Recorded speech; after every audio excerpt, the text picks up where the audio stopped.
Gold hub తాకట్టులో ఉన్న బంగారాన్ని విడిపించి కొనబడును. అదే రోజు ఆన్లైన్ ధరకు కొని డబ్బులు ఇవ్వబడును. నమస్తే, వెల్కమ్ టు మనం టీవీ.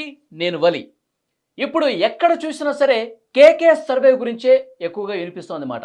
ఎందుకంటే అన్ని సర్వేలు వేరు, నా సర్వే వేరు అంటున్నారు కేకే గారు. ఎందుకంటే ఇక్కడ ఉన్నటువంటి ఫిగర్స్ కూడా ఒకసారి చూస్తే అందరూ షాక్ అయిన పరిస్థితి కనిపిస్తోంది.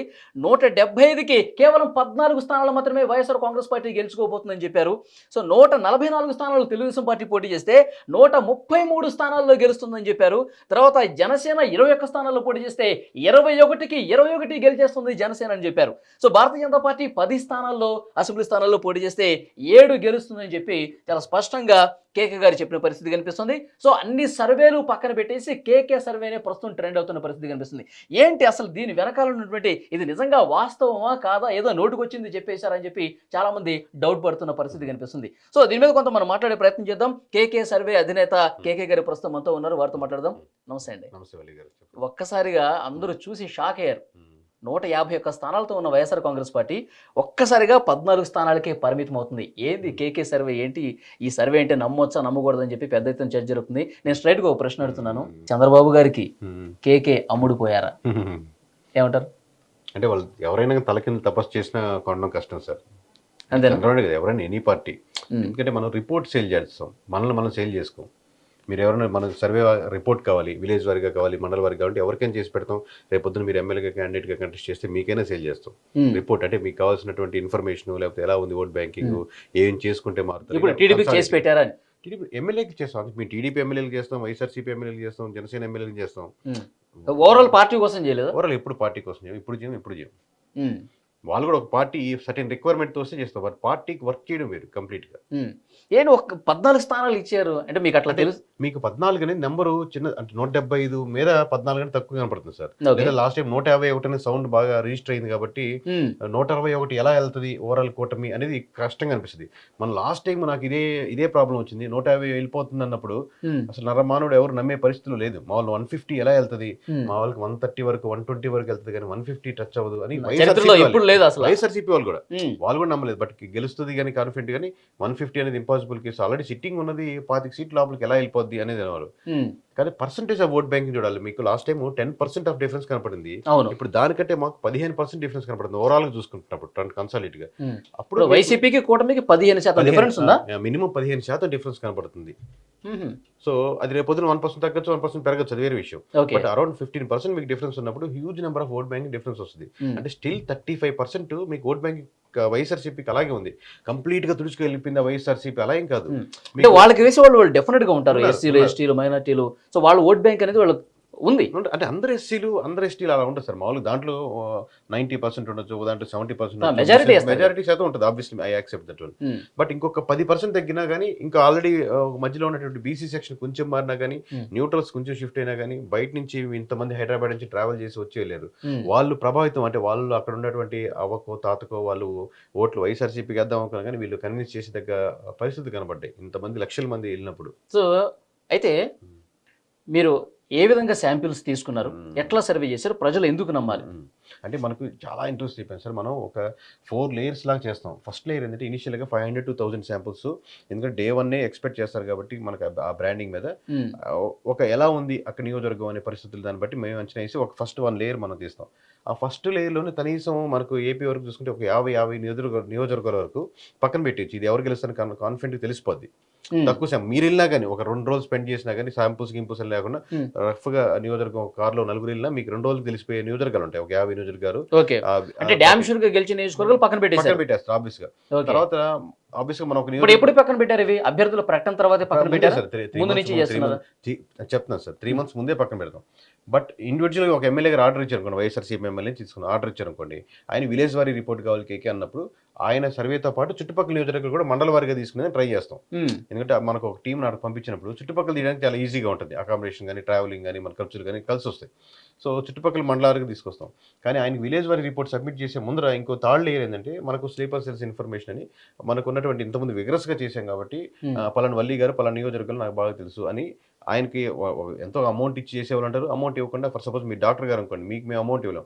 కాకపోతే ఆయన హోమియోపతి డాక్టర్ రెగ్యులర్గా వచ్చేవాళ్ళు ట్రావెల్ చేసుకుంటే ఈ విలేజ్లో ఎలా ఉంది, ఈ విలేజ్లో రాసుకుంటే ఇన్ఫర్మేషన్ పలానా టైం వచ్చినప్పుడు అడిగినప్పుడు చెప్పేదానికి ఆస్కారం ఉంటుంది ఆ 2-3 నియోజకవర్గాలు ఆయనకి. ఉమ్, ఆ స్లీపర్ సెల్ ఇచ్చిన ఇన్ఫర్మేషన్ మనకు ఫస్ట్ మనం చేసిన డేటా మనం కంప్లీట్గా ఒకటి అవుట్ సోర్సింగ్ ఇచ్చేస్తాం, సంబంధం లేకుండా ఈ 3 లేయర్స్. అంటే నా దగ్గర ఇనిషియల్గా చేసింది మన డేటా సైన్స్ అంటే ఎమోషన్ని మనం కన్వర్ట్ చేసి చెప్పింది, ఉమ్, ప్లస్ మనకు స్లీపర్ సెల్స్ ఇచ్చిన ఇన్ఫర్మేషన్ కాకుండా ఓకే, కంప్లీట్ రవి గారికి అవుట్ సోర్సింగ్ ఇస్తారు. రవి గారు నాకు ఈ నియోజకవర్గం మీరు చేసి పెట్టండి ఇది అని ఓకే. చెప్పి. ఉమ్, ఇప్పుడు ఈయన డేటా నా దగ్గర ఉన్నటువంటి 3 రిపోర్ట్లు 4 రిపోర్ట్లు ఒక లైన్లో వెళ్తున్నాయంటే ఎక్కడో కరెక్ట్గా వెళ్తున్నట్టు అర్థం. ఉమ్, ఎక్కడ తేడా ఉంది, వాళ్ళు ఇచ్చిన అవుట్ సోర్సింగ్ మిస్ అయింది, లేకపోతే మనకి ఇచ్చిన ఇన్ఫర్మేషన్ మిస్ అయింది, ఉమ్, కంపేర్ చేస్తున్నప్పుడు ఒక విలేజ్ ఎగిరిపోతుందంటే అప్పుడు మళ్ళీ ఇంకోసారి వాళ్ళు చేయించడం మనం కూడా వెరిఫై చేసుకుంటాం. ఉమ్, ఈ విధంగా 4 ఇయర్స్ వెరిఫై చేయించి ఆయనకి అప్పుడు విలేజ్ వారీగా మా బూత్ లెవెల్లోనో లేకపోతే కుదిరితే ఎంత డీటెయిల్ కుదిరితే అంత డీటెయిల్గా ఇచ్చి అక్కడెక్కడే సమీకరణాలు మీరు మార్చుకోవాలి, ఏ విలేజ్కి మీ విలేజ్కి తేడా ఉంది, మీరు గెలవాలంటే ఏ అంశాలు మిమ్మల్ని ప్రభావితం చేస్తాయి, ఈ స్ట్రాటజీ అంటే ఈ భాగాల్లోకి వస్తాయి. ఓకే.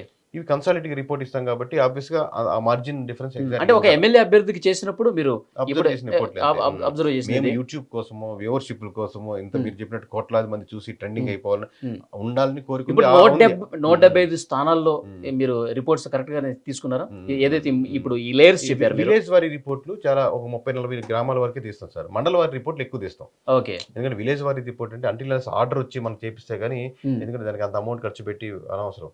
సో మండల వారి రిపోర్ట్లే మేము ఎక్కువ తీసుకుంటా ఉంటాం. ఉమ్, వాళ్ళు మండల వారి రిపోర్ట్ అంటే మండల వారి రిపోర్ట్ ఆర్డర్ ఇస్తాం. దగ్గరికి వచ్చేసరికి ఫస్ట్ విలేజ్ వారు తీసుకుంటారు సార్, ఉమ్, మీరు దగ్గరికి వచ్చేసరికి మండల వారు తీసుకుంటారు, ఇంకా ఎలక్షన్ దగ్గరికి వచ్చేసరికి మెజారిటీ తీసుకుంటారు. ఉమ్. అంటే మీరు శాంపిల్స్ తీసుకునేటప్పుడు ఏంటి ఏం అడుగుతారు, ఏం చెప్తారు, ప్రజల నుంచి అభిప్రాయం ఎలా సేకరిస్తారు మీరు? అంటే ఈ 3 లేయర్స్ చాలా ఇంపార్టెంట్ సార్ మాకు. ఓకే. మీకు చాలాసార్లు చెప్పాను, క్వాలిటీ అదిరిపోయింది, ఆ షార్ట్ సీన్ అదిరిపోయింది, కెమెరా ఏం వాడారు కానీ కెమెరా కూడా ఇంపార్టెంటే. ఉమ్, బట్ మీరు డైరెక్షన్, సెట్స్, లైటింగ్ ఎన్ని ఉంటాయి కదా. ఉమ్, సో శాంప్లింగ్స్ మీద కూడా విధానం ఒకటి. మేము వాడే డేటా సైన్స్ అల్గరిథమ్స్ ఇంపార్టెంట్, మాకున్న స్లీపర్ సెల్స్ ఇన్ఫర్మేషన్ ఇంపార్టెంట్. ఉమ్, ఇనిషియల్గా మేము ఉన్నటువంటి బ్యాక్గ్రౌండ్లో ఆల్రెడీ చేస్తున్నాం కాబట్టి ఆ డేటాను బట్టి వెరిఫై చేయడం ఇంపార్టెంట్. ఉమ్. వాళ్ళు ఆబ్వియస్గా ఏ క్వశ్చన్ అడిగినా ఒక 10 క్వశ్చన్లు ఉంటాయి సార్ ఆబ్వియస్గా క్వశ్చన్లో. ఓకే. మామూలుగా ఎలా ఉంది, ఏ పార్టీకి ఓటేద్దాం అనుకుంటున్నారు అనే చివరికి వచ్చే క్వశ్చన్కి డ్రైవ్ చేస్తాయి ఇన్ని. ఓకే. మామూలుగా ఈయన మీద బలాలు ఏంటి, బలహీనత, మనకు బలాలు అవసరం, బలహీనతలు అవసరం, మామూలుగా ఈ కాదు మెయిన్.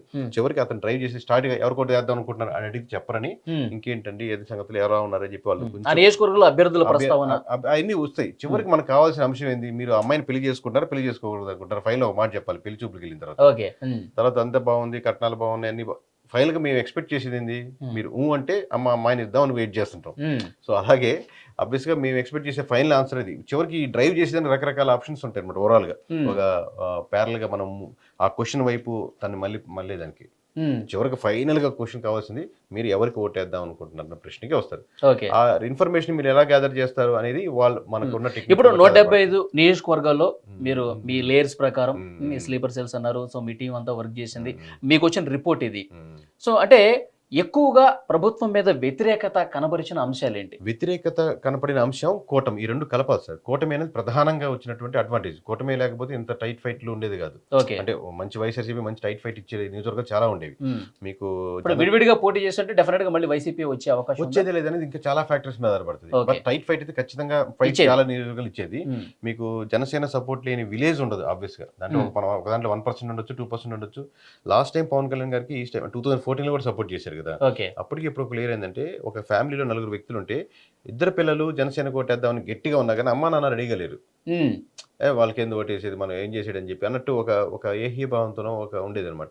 అదే ఈ 10 ఏళ్ళ ట్రావెల్ చూసిన తర్వాత వీళ్ళు కూడా వీళ్ళతో పాటు జాయిన్ అయ్యేదానికి కనెక్టెడ్ ఉంది. At the same time other యాంగిల్లో నేను వైఎస్ఆర్సీపీ కోటేస్తున్నాను పులివెందుల్లో, నేను వైఎస్ఆర్సీపీ కోటేస్తున్నాను అక్కడెక్కడో తిరుపతిలో అనుకున్నా కానీ అక్కడ మటుకు పవన్ కళ్యాణ్ గెలవాలే అన్న సానుభూతి ఒక లేయర్ మటుకు ఫామ్ చేసుకోగలిగారు. సో ఆ ఎక్స్ట్రా లేయర్ అనేది ఇది కూటమికి ఇంకొంచెం అడ్వాంటేజ్ అయింది. అది కాకుండా ఎక్స్ట్రా నెగిటివిటీస్ అంటే రోడ్లు కావచ్చు, కరెంట్ బిల్స్ కావచ్చు, లేకపోతే లిక్కర్ మీద వచ్చిన ఎఫెక్ట్ కావచ్చు, లేదా రాజధాని మీద ఎఫెక్ట్ వచ్చి కావచ్చు, లేదా వైజాగ్ అంటే ఒక్కొక్క ప్రాంతంలో ఒక్కొక్క రకంగా ఎఫెక్ట్స్ ఎక్కువ మారుతుంటాయి. లేదా వైజాగ్ ప్రజలు ఎక్కువ ఓన్ చేసుకోవచ్చు రాజధాని, లేదా కడపలో జరిగిన ఇష్యూస్ కావచ్చు, లేదా ఆల్రెడీ ఎంప్లాయీస్ ఉన్నటువంటి నెగిటివిటీ కావచ్చు, లేదా ఎంప్లాయీస్ రాని వాళ్ళు ప్రిపరేషన్ అవుతున్న వాళ్ళు నోటిఫికేషన్ రాని అంశాలు కావచ్చు. ఇలా ఒక్కొక్క అంశం ఇది కాకుండా బంట గుర్తుగా 10% తీసి వైఎస్ఆర్సీపీ అకౌంట్ నుంచి మీకు కూటమి అకౌంట్లో వేయాల్సి వస్తుంది. ఓకే. సో ఇంకొకటి సంక్షేమ పథకాలు మమ్మల్ని గెలిపిస్తాయని చెప్పేసి చాలా సందర్భాల్లో చెప్పారు. సో ప్రతి నియోజకవర్గంలో కూడా 51% ఓట్లు వేస్తే మనం గెలుస్తాం కదా, మనం ఎందుకు గెలవలేం, 175 మనం ఎందుకు సాధించలేం, మన క్రైటీరియా ఇది. ప్రతి ఇంటికి సంక్షేమ పథకం వెళ్తుంది, ఏదో ఒక రూపంలో ఒక పథకమైనా వస్తుంది, సో మనకు ఓటేస్తారు, ఈ నమ్మకం వైసీపీలో కనిపిస్తోంది. పెరిగిన భారీ పోలింగ్ శాతం కూడా సో మాకు అడ్వాంటేజ్ ఎందుకు కాదు, ప్రభుత్వ వ్యతిరేకతను ఎందుకు అనుకుంటారు అని చెప్పి వైసీపీ నుంచి వస్తున్నటువంటి కామెంట్ ఏమంటారు? నేను గడిచిన 7 సంవత్సరాలుగా వందలాది ఇంటర్వ్యూలు, వందలాది వీడియోస్ చేసిన సార్. ప్రతి వీడియోలో చూడండి, కేవలం లాస్ట్ టైం పసుపు కుంకుమ అప్పుడు ఇదే కమెంట్ చేశాను, లేకపోతే నీరు చెట్టు మీద కావచ్చు, ఇంకోటి రుణమాఫీల మీద, దీని మీదే ఎలక్షన్ ఇంజిన్కి వెళ్తాము అంటే ఇంతమందికి మనం డబ్బులు వేసామంటే అంత డబ్బులు పడవు. మహిళలంతా సాయంత్రం వరకు రాత్రి 10 దాకున్నారు, ఈ మహిళలంతా మన ఓట్ బ్యాంకింగ్ అని మురిసిపోయేదానికి ఆ పార్టీకి ఈ పార్టీకి ఎప్పుడు వర్క్ అవుతుంది. మహిళలు కూడా రకరకాలు ఉంటారు, వృద్ధులు కూడా రకరకాలు ఉన్నట్టు మీకు ఓన్లీ మెజారిటీ మహిళలు ఎటువైపు ఉన్నారంటారు, అట్లా చెప్పలేమా? మహిళలంతా అనేది కుదరదు. మెజారిటీ మహిళలు ఆబ్వియస్ కూటమి 100% మహిళలు అంటున్నారు, కూటమి వైపే ఉన్నారు మెజారిటీ మహిళలు. ఓకే, అదే మహిళలు సాయంత్రం వరకు ఉన్నారని, లేదా ఆ సాయంత్రం వరకు ఉన్న మహిళలు ఏది సిట్టింగ్ గవర్నమెంట్కి వేస్తారన్న ఆ లాజిక్ కరెక్ట్ కాదు అంట. ఓకే. సో ఇంకోటి పిఠాపురంలో పవన్ కళ్యాణ్ గారు గెలిచేస్తున్నారు మీ సర్వే ప్రకారం, సో మెజారిటీ ఎంత రావచ్చు? అంటే మీకు జనాలకున్న ఫ్రీడమ్ మాకు ఉండదు కాబట్టి మెజారిటీ తక్కువ 30,000 చెప్తాం సార్. ఓవరాల్ 30 తక్కువ 30+ ఉంటుంది. 30 అంటే మేము నెంబర్ చెప్తే దాని మీద పట్టేసుకుంటారు కాబట్టి అందుకని ఒక చిన్న నెంబర్ చెప్పుకుంటాం. 21 ఇచ్చేసారు మీరు జనసేనకి. ప్రీ పోల్ అప్పుడే మాకు 18 వరకు ఆగేది సార్. ఒక రాజ్యం, రైల్వే కోడూరు, మనకు ఒకటి పాల్కొండ, ఏదో ఇట్లాంటి డిఫరెన్స్ ఉన్నాయి ఓవరాల్ గా. అంటే టైట్ ఫైట్ లో ఉన్నాయి అనిపించింది. అవి తర్వాత ఒకసారి జిల్లాల వారీగా మనం మాట్లాడుకుందాం. కేకే గారు, శ్రీకాకుళం 0, ఒకటి కూడా గెలిచే పరిస్థితి లేదు. విజయనగరం 0 ఇచ్చేశారు. తర్వాత విశాఖపట్నం ఓన్లీ 1.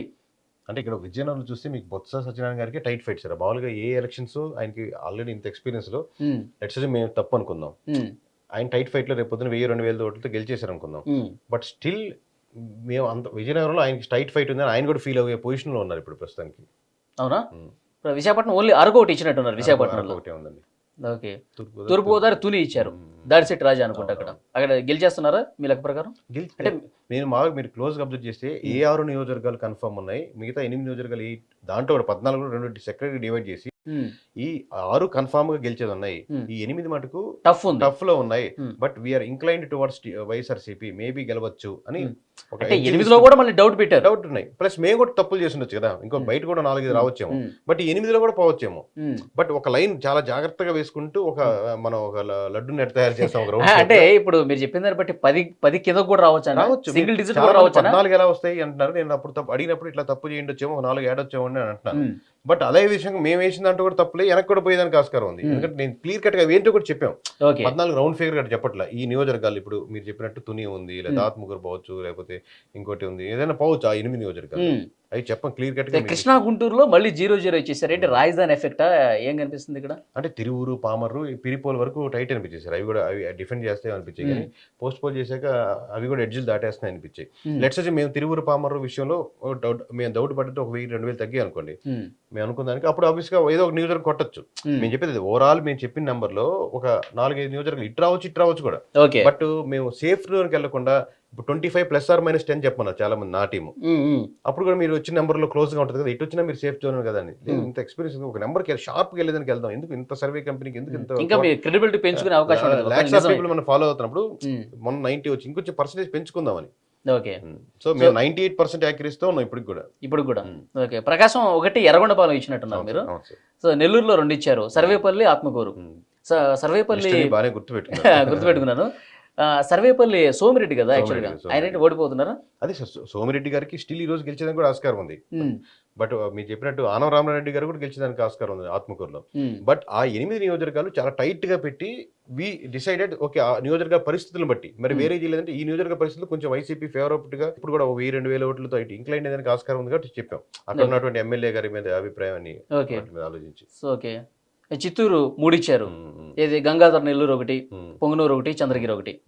ఇప్పుడు పొంగనూరు కన్ఫర్మ్ పెందిరెడ్డి. ఇప్పుడు చంద్రగిరి చూస్తే మీకు పులివర్తి నాని టీడీపీ, ఆయన ఓడిపోతున్నాడు. అదే అంటే అది ఓడిపోతున్నారని చెప్పట్లేదు, మేము టైట్ ఫైట్ లో ఉంది. బట్ వీఆర్ ఇంక్లైన్డ్ టు మీరు వైసీపీకి ఇచ్చేసారు అందుకంటున్నా. వైసీపీకి ఇచ్చి కూడా ఆ బ్రాకెట్ ని డిఫరెన్షియేట్ చెప్పి ఎక్స్ప్లెయిన్ కూడా చేసాం. 8 అనేది ఇప్పుడు రేపు పొద్దున పులివర్తనాథ్ గారు వచ్చిన అనంతపురం ఎలాగో టీడీపీ జిల్లానే కాబట్టి మళ్ళీ 0 చేశారా? అట్లా లేదు సార్, మేము మీకు జిల్లా అని కనపడుతుంది సార్, ఆ నియోజకవర్గానికి ఆ నియోజకవర్గమే మనం సెగ్రిగేట్ చేసాం. జిల్లాకు ఒక ఫీలింగ్ ఉండదు కదా. ఆ జిల్లా అవును జిల్లా అంటే ఆ నియోజకవర్గం ఆ ఫీలింగ్ ఉండదు. నియోజకవర్గం ఓటర్కి మన శ్రీకాకుళం అంతా ఈసారి కూటమికే వేయాలి అని శ్రీకాకుళం జిల్లా అంటే ఇప్పుడు గోదావరి జిల్లాలో ఉందనుకోండి అదే జనసేన ఓవరాల్ మీ టాప్ గా అదే నాకు మీ ప్రశ్న అర్థమైంది. బట్ ఇండివిజువల్ నియోజకవర్గం ఓటర్లే చివరికి నా ఓటు ఎవరికి వేస్తాను ఓట్లకి అందరు కన్సల్టేట్ చేసి మనం 14కి తీసుకెళ్ళాలి అనే కాదు కదా. అంటే ఇప్పుడు మీ ఫిగర్స్ చూసిన తర్వాత జనాల ప్రాస్పెక్టేషన్ అదే విధంగా ఉంటుంది. శ్రీకాకుళం తెలుగుదేశం పార్టీ కొంచెం బాగుంటుంది కాబట్టి ఇక్కడ జీరో ఇచ్చేసారు. గోదావరి జిల్లాలో పూర్తిగా జీరోలు కనిపిస్తుంది. మూడు సార్ మొత్తం 14 ఇది సార్ ఓవరాల్ నెంబర్. సో 100% కన్ఫిడెంట్ ఇంకా 24 గంటలు కూడా లేదు. అవును నెక్స్ట్ ఎలక్షన్స్ అయిపోయాక ఓకే ఫైనల్ గా మంత్రుల గురించి ఒకసారి మాట్లాడుకుందాం సార్. రోజా గారు ఏంటి మీ దాని ప్రకారం కష్టమే సార్, కష్టమే. తర్వాత కొడాలి నాని గారు కష్టమే సార్, కష్టమే. అంబటి రాంబాబు కష్టమే సార్. ఇంకా లిస్ట్ అడగాల్సిన అవసరం లేదు సార్. ఓన్లీ మీరు పొంగనూరు మన తుని పొంగునూరు పులివెందుల ఆయన మినిస్టర్, ఆయన కూడా ఒక వన్ ఆఫ్ ది మినిస్టర్ అనుకుంటే ఈ ముగ్గురు మినిస్టర్లు తప్పితే ఇంకోటి గెలవచ్చు సార్ 100%. సో షర్మిల పరిస్థితి ఏంటి సార్ కడప నియోజకవర్గంలో? సార్ ఆబ్వియస్ గా పార్లమెంట్ స్థాయిలో కడపలో చాలా ఎఫెక్ట్ ఉంది. క్రాస్ ఓటింగ్ ఎక్కువ అవినాష్ గారికి అసెంబ్లీకి వేసినా కానీ క్రాస్ ఓటింగ్ టీడీపీ కానీ షర్మిల గారికి కానీ వేసే ఆస్కారం ఉంది. కాబట్టి పార్లమెంట్ 25 పార్లమెంట్ కూటమి గెలిచడానికి ఆస్కారం ఉంది. సో ప్రీపోల్ లో మాకు ఓన్లీ రాజంపేట, కడప, ఓన్లీ అరకు పార్లమెంట్లే ప్రీపోల్ లో నిలబడ్డాయి. పోస్ట్ పోల్ లో ఫస్ట్ రాజంపేట వెళ్ళిపోయింది, తర్వాత అరకు, ఈ కడప మాత్రం నిలబడ్డాయి. తర్వాత కొంచెం వెరిఫై చేశాక అరకు వెళ్ళింది, లాస్ట్ లో వెళ్ళింది Kadapa. Okay so Kadapa definite గా షర్మిల ఉండొచ్చు మోస్ట్లీ టీడీపీ, లేదంటే కనుక షర్మిల అవినాష్ రెడ్డికి ఛాన్స్ లేదు. టూ మచ్ క్రాస్ ఓటింగ్ పడ్డాయి. సో అవినాష్ రెడ్డికి ఛాన్స్ లేదు అక్కడ. మేబీ మోస్ట్లీ థర్డ్ పొజిషన్ వెళ్ళేదానికి ఆస్కారం ఉంది Avinash Reddy. So okay sir 4వ తారీఖు అంటే రేపే కాబట్టి రిజల్ట్ కూడా వస్తుంది. రిజల్ట్ తర్వాత ఒకసారి మళ్ళీ మాట్లాడదాం. పూర్తిగా 10 మారినా కానీ నా కాన్ఫిడెన్స్ ఇప్పటికి ఏంటంటే ఈస్ట్ నుంచి చెప్పి నేను వెస్ట్కి వెళ్దు. ఓకే ఏది గెలుస్తుందని చెప్తే లిటిల్ బిట్ ఉంటుంది అవ్వచ్చు. ఎందుకంటే నేను 4 సెక్షన్స్ కాబట్టి ఒకటి మిస్ అయినా 4 మిస్ అవుతాయి కదా. ఒక 2 దీంట్లో మిస్ అయ్యంటే 4 రావాలి మాకు. ఇప్పుడు మనం టీవీ వేదికగా ప్లస్ ఆర్ మైనస్ ఇవ్వండి 14కి ఎంత ఇస్తారు? 23 దాకా వెళ్తే వర్స్ట్ కేసు. అలాగే కింద కూడా ఉంది, వాళ్ళకి లాస్ట్ 23 వచ్చినాయి. అలాగే కింద కూడా ఉంది, ఇది కూడా ఉంది. 10 లోపల సింగిల్ డిజిట్ 9 కూడా ఆస్కారం ఉంది. 9 to 23 అంతేనా? ఓకే 23 అనేది కూడా 23 అటు ఇటు చెప్పండి మ్యాక్స్. ఓకే మళ్ళీ వాళ్ళ నెంబర్ వీళ్ళకి వస్తుంది అంటారు అంతే. మీరు ఇచ్చేది అట్లా మ్యాక్స్కి వెళ్ళదు. చూద్దాం సార్, మళ్ళీ ఒకసారి మనం మాట్లాడదాం. Thank you very much.